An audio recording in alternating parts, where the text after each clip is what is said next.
Hello everyone, मैं हूं काशिफ नफीस। स्वागत है आपका हमारे इस चैनल में नाइस टेक एजुकेशन। आज के इस वीडियो में हम जानेंगे फंडामेंटल्स ऑफ मल्टीमीडिया में कौन कौन से इंपॉर्टेंट क्वेश्चंस आ सकते हैं, कैसे उसकी आप प्रिपरेशन करेंगे, किस तरह से आप आंसर्स लिखेंगे और कितना बड़ा और कैसे एक्सप्लेन करना है। ये सारी चीज़ें मैं इस वीडियो में बताने वाला हूँ। ये वीडियो उनके लिए ज़्यादा इम्पॉर्टेंट है जो स्टूडेंट्स माखनलाल चतुर्वेदी यूनिवर्सिटी में इनरोल्ड हैं और वो DCA या PGDCA एग्ज़ाम्स की प्रिपरेशन कर रहे हैं।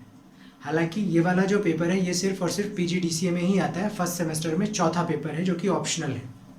तो ये जो चौथा पेपर है, इस एग्ज़ाम्स की प्रिपरेशन आप कैसे करेंगे उस बारे में ये सारी चीज़ें। तो पेन कॉपी लेकर के बैठिए, जितने इंपॉर्टेंट क्वेश्चन मैं बताने वाला हूँ उसको नोट कीजिएगा।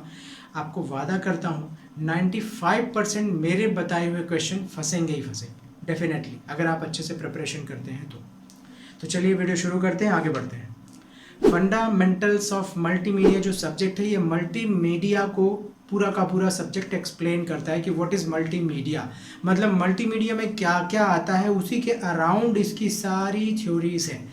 अगर आप इसे ध्यान से पढ़ेंगे ना इस सब्जेक्ट को, तो ये आपके आज के समय में जितना भी AI फीचर है, कंप्यूटर्स है, मोबाइल टेक्नोलॉजी है, इस तरह की सारी चीज़ों को इंट्रोड्यूस करता है ये सब्जेक्ट, और बड़ा इंटरेस्टिंग है, काम का है और जनरल नॉलेज के हिसाब से भी बढ़िया है। तो चलिए सबसे पहले फर्स्ट यूनिट में आते हैं। कंप्यूटर फंडामेंटल्स ऑफ मल्टीमीडिया में जो पहला यूनिट है उसमें कौन कौन से इंपॉर्टेंट क्वेश्चंस आ सकते हैं। अच्छा, आगे बढ़ने से पहले ये भी बता दूं कि ये जो क्वेश्चन पेपर होगा आपका, ये कि पूरा का पूरा 10 क्वेश्चन का होगा।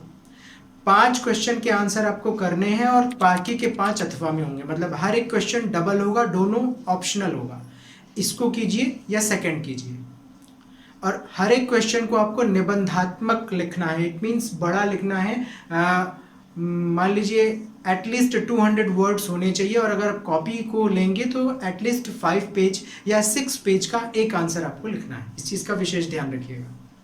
आपको एक आंसर 5 पेज से नीचे नहीं लिखना है, तभी आपको ठीक ठाक नंबर मिलेंगे। आंसर्स को बड़े अच्छे से लिखना है, साफ सुथरे शब्दों में लिखना है। हो सके तो जिन भी चीज़ों का आप चित्र या डायग्राम बना के समझा सकते हैं तो डायग्राम का भी इस्तेमाल करिए।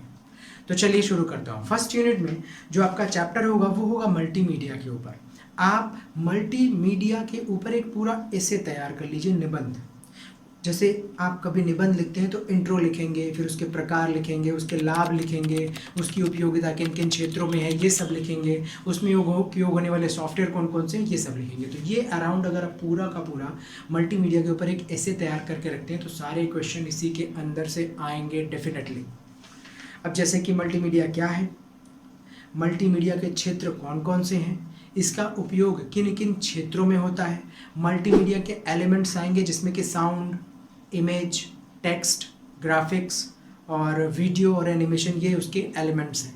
तो इनके बारे में भी आपको थ्योरी पता होनी चाहिए। अगर शॉर्ट नोट दिया पहले क्वेश्चन में फर्स्ट यूनिट से, तो फिर इनके बारे में आपसे पूछ देगा कि साउंड को एक्सप्लेन करें, इमेज को एक्सप्लेन करें, ग्राफिक्स क्या है, कितने प्रकार का होता है, वीडियो क्या है, एनिमेशन क्या है, और वीडियो के जो स्टैंडर्ड्स हैं वो क्या है। इस तरह के छोटे छोटे क्वेश्चन शॉर्ट नोट में आ सकते हैं। तो जो पहला यूनिट है वो पूरा का पूरा मल्टीमीडिया के अराउंड रहेगा। मल्टीमीडिया क्या है, इसके ऊपर पूरी एक थ्योरी तैयार कर लीजिए। अगर आप इंटरनेट में सर्च मारेंगे तो आपको मल्टीमीडिया में बड़ा सा डिटेल मिल जाएगा, उसको पूरा तैयार कर लीजिए आप। पहला यूनिट क्लियर। दूसरा यूनिट, सेकेंड यूनिट में आपका इंपॉर्टेंट चैप्टर जो होगा वो साउंड पे होगा। What is the sound, sound क्या है, साउंड क्या है, कितने प्रकार का होता है, साउंड के कौन कौन से फॉर्मेट्स होते हैं। उसके बाद अगर इसमें शॉर्ट नोट डालें तो शॉर्ट नोट आ सकता है जैसे कि साउंड के एट्रीब्यूट कौन कौन से हैं, टोन्स क्या है, फ्रीक्वेंसी क्या है, साउंड चैनल्स क्या है, ये सारे हो सकते हैं। जैसे चैनल्स में स्टीरियो चैनल होता है, मोनो चैनल होता है, फॉर्मेट में आपके होते हैं जैसे साउंड में वेव साउंड होता है, और क्या बोलते हैं MP3 साउंड होता है। ये सारे साउंड के अलग अलग फॉर्मेट्स हैं। किताब में इसमें आपको बहुत सारे फॉर्मेट्स मिलेंगे, तो उसके बारे में आपको स्टडी करना पड़ेगा। तो सेकंड यूनिट में जो थ्योरी बनेगी वो साउंड के अराउंड रहेगी। साउंड के ऊपर एक बड़ा सा निबंध ऐसे तैयार कर लीजिए। थर्ड यूनिट में आते हैं। तीसरे यूनिट में इंपॉर्टेंट क्वेश्चन होगा वो ग्राफिक्स के ऊपर से होगा। ग्राफिक्स क्या है? ग्राफिक्स, इमेज को भी ग्राफिक्स कहते हैं। जो आप डिज़ाइन करके कोई पोस्टर बनाते हैं, that is also graphics. Image एक ग्राफिक है। तो ग्राफिक के प्रकार में रेस्टर ग्राफिक्स और वेक्टर ग्राफिक्स होते हैं, इनकी डिटेल आपको पता होनी चाहिए। ग्राफिक्स क्या है, इसके छोटे छोटे एलिमेंट्स में अगर आप जाएंगे तो रेजोल्यूशन होता है इससे रिलेटेड, उसके अलावा आपका DPI है, प्रिंट से रिलेटेड होता है।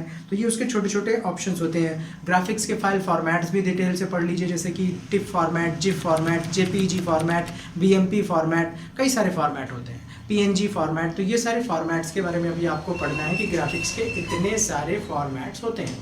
इसके बाद रेजोल्यूशन और फॉर्मेट्स मैंने बोल ही दिया। तो जो थर्ड यूनिट है, इसमें ग्राफिक्स के ऊपर पूरी की थ्योरी निकलने वाली है।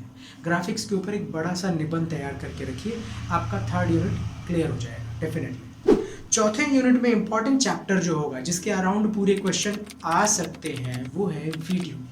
वीडियो चैप्टर के ऊपर आपको चौथे यूनिट में अच्छे से तैयारी करके रखनी है कि वीडियो क्या है, कैसे जनरेट होता है, वीडियो के फॉर्मेट्स कौन कौन से हैं, वीडियो का एनिमेशन में, वीडियो का मल्टीमीडिया में क्या उपयोगिता है, वीडियो से मल्टीमीडिया की दुनिया में क्या इंपॉर्टेंस है, क्या होता है, कितनी ज़्यादा इसकी उपयोगिता है, ये सब आपको इसके बारे में थ्योरीज निकालनी पड़ेगी। वीडियो में साथ में अगर मान लीजिए पूछा कोई शॉर्ट नोट, तो पूछ सकता है कि वीडियो के स्टैंडर्ड्स कौन कौन से हैं, जैसे NTSC और PAL होता है, तो ये है। उसके अलावा वीडियो के फॉर्मेट्स को पढ़ लीजिएगा।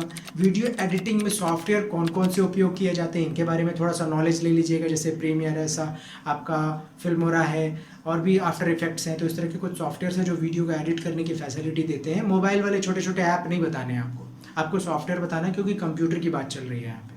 तो मोबाइल ऐप्स के बारे में जिक्र ना करके आपको कंप्यूटर में उपयोग होने वाले सॉफ्टवेयर्स के बारे में बताना है, याद रखिएगा। तो फोर्थ यूनिट जो है, इसमें वीडियोस के ऊपर पूरी थ्योरी आएगी। शॉर्ट नोट होगा तो इसी में से बीच बीच से निकाल के देगा, और अगर आप बड़ा क्वेश्चन आता है तो वीडियो पे एक बड़ा सा ऐसे तैयार करके रखिए, वीडियो की एनिमेशन में, वीडियो की मल्टीमीडिया के क्षेत्र में क्या उपयोगिता है, इसके ऊपर। और वीडियो का अलग अलग क्षेत्रों में उपयोग, तो वीडियो से अभी बहुत सारी चीज़ें होती है, जैसे मैं ही अभी आपको एक नॉलेज दे रहा हूँ तो वीडियो के माध्यम से दे रहा हूँ, तो इसकी क्या उपयोगिता है आप समझ सकते हैं वीडियो की, आप अपने शब्दों में उसको एक्सप्लेन कर सकते हैं, ऐसे करके आपको एक्सप्लेन करना है। 5वीं यूनिट में आते हैं। 5th यूनिट जो है, मल्टीमीडिया का हमारे दुनिया में क्या उपयोग है, मल्टीमीडिया के क्षेत्र कौन कौन से हैं, इस पे छोटा सा थ्योरी एक आपको बनना चाहिए।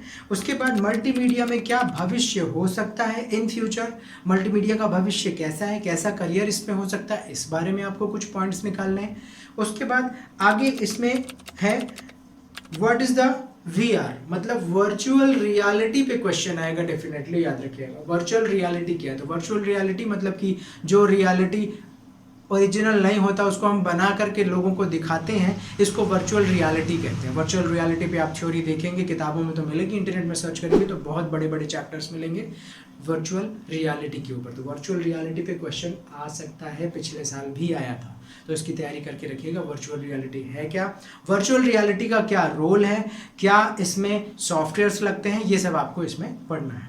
इसके अलावा अगर छोटे नोट्स आते हैं तो वर्चुअल रियलिटी पे भी छोटा नोट्स आ सकता है। इसके अलावा स्टडी अगर आप करेंगे तो मल्टीमीडिया का यूजेस हो सकता है, HMD क्या है और बूम केव क्या है, इसके बारे में भी थोड़ा सा स्टडी करके रखिएगा। ये शॉर्ट नोट में आ सकता है, पिछले साल भी आया था। तो दोस्तों ये 1 से लेके 5 यूनिट तक इम्पॉर्टेंट क्वेश्चन थे। अब देखिए इसकी आप प्रिपरेशन करें तो जो मैं बता रहा हूँ ना, इसमें से इंपॉर्टेंट आइटम्स को लिखिए। और प्रिपरेशन जब आप करते हैं तो आप एक रफ लेके बैठिए, एक टॉपिक के ऊपर पूरा एक ऐसे तैयार करिए कि इसको अगर पूछता है तो पहले हमें इसका इंट्रो बताना पड़ेगा, फिर इसके हम प्रकार वगैरह बता देंगे अगर है तो, उसके बाद इसके प्रॉफिट्स बता देंगे, किन किन क्षेत्रों में इसका उपयोग होता है वो बता देंगे, और भी अगर आपको लगता है कि इसमें ये भी चीज़ें निकल के आ सकती हैं तो इसको एक पॉइंट पहले बनाइए।